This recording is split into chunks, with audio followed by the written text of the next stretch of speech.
Al-Quran selalu menampilkan hal-hal istimewa yang penting dalam hidup. Sesuatu yang penting, yang dahsyat, yang agung itu disebut dengan naba. Karena itu pembawa berita penting yang istimewa disebut dengan nabi. Semua yang dibawa nabi itu penting, sekalipun terlihat kecil dan sederhana. Nabi senyum, senyumnya nabi itu penting, sehingga ketika kita meniru, kita menjadi orang penting. Nah, kemudian jalannya nabi itu penting, itu yang sederhana-sederhana. Apalagi yang kompleks, menjadi seorang suami, menjadi ayah, menjadi pekerja, menjadi pemimpin.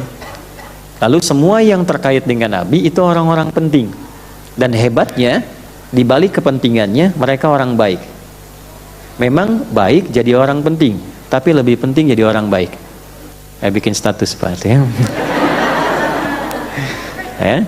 Nah, ini penting dan baik menyatulah pada diri Nabi. Ketika kepentingan dan kebaikan menyatu, maka berubah maknanya menjadi uswah. Laqad kana lakum fi Rasulillahi uswatun hasanah. Digabungkan keduanya jadi suri teladan. Nah, naba memberikan keteladanan kepada kita dengan beberapa pesan-pesan penting. Dari 40 ayat telah kita simpulkan. Yaitu pertama, terbiasakan selalu mencari informasi yang baik-baik, yang penting-penting. Jangan diskusi pada yang tidak penting. Persiapkan diri kita dengan peta jalan yang panjang. Jangan hanya menyiapkan kegiatan-kegiatan dengan kurikulum duniawi saja.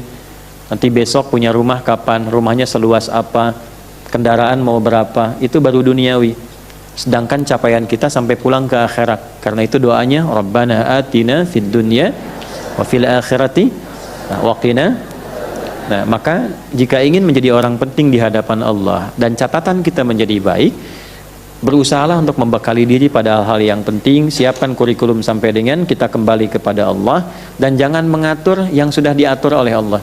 Cukup jalani aturan itu, jangan banyak diperdebatkan. Seperti orang dulu banyak berdiskusi membahas tentang waktu kiamat, lupa mempersiapkan menjelang kiamat. Oleh karena itulah silahkan bertebaran. Yang jadi ilmuwan silahkan meriset, seperti ada ayat-ayat tentang awan, ya, tentang yang gunung diperjalankan, tentang berbagai hal. Antum mau nengok kanan, nengok kiri, itu kalau antum lihat segalanya menjadi bahan untuk diriset. Jadi apapun. Setelah itu siapkan untuk pulang di saat kita akan dihisab sendirian. Saat malaikat pun tidak ada yang berkata, semua bersaf-saf sempurna dan diam dengan seluruh ketaatan kepatuhan kepada Allah, kecuali yang diizinkan bicara, dia bicara.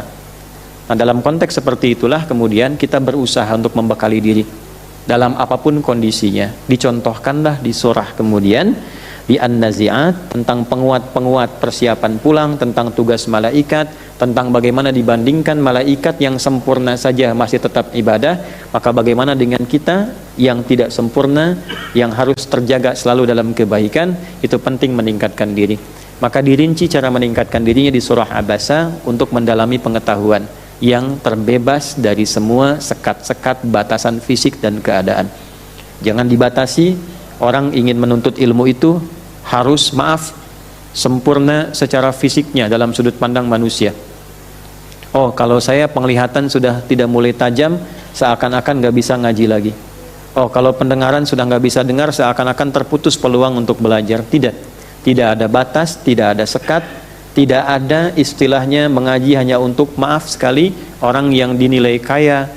Kalau orang-orang tidak sampai derajat itu nggak bisa ngaji, tidak demikian.